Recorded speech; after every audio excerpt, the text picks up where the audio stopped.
বাহুয়া পেনা অনেকেই শুনছেন, আবার একটু বাহুয়া পেনা পুডি, মানে বাইসে আসি যে এইটা পরিচিত জনের কাছে বলার জন্য আর কি টুহি ভিডিও করি।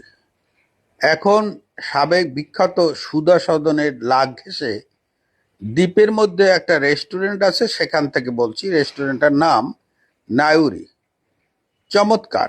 এখানে আপনি আসবেন, এই আপনার ফুচকা হইতে শুরু করে আপনার জুস, কাবাব, তন্দুরি সবকিছুই পাবেন। দামটা একটু বেশি বেশি, কারণ ধানমন্ডি বলে কথা। এখানে বিগত সরকারের আমলে আরো রমরমা ছিল। এই রেস্টুরেন্টে এক সময় তাপস সাহেব মনে হয় করছে, উদ্বোধন করছিল।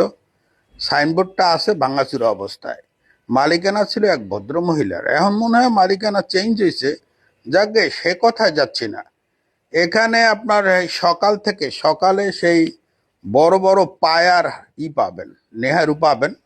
দামটা কিন্তু একটু বেশি, কিন্তু খাইতে কিন্তু মজা। এরপর এটা রাত্র 12টা 1টা পর্যন্ত মনে হয় চলে। এখানের জন্য আবার একটু ভিন্ন আইন টাইনও মনে হয় আছে, কারণ এই এলাকাটা খুব পাওয়ারফুল লোকজনের বসবাস। আর এই এলাকার ছাড়াও বাহিরের বহু লোক আসে।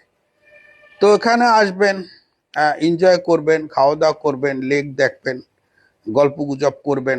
হ্যাঁ, এখানে আপনি মনে করেন কিছু বন্ধু বান্ধব নিয়েও মানুষজন আসে।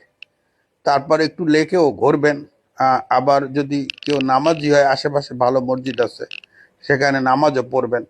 আবার পাশেই পায়খানা প্রস্রাবের উন্নত মানের পরিবেশ আছে, মানে এক কথায় আধুনিক ফেসিলিটিস।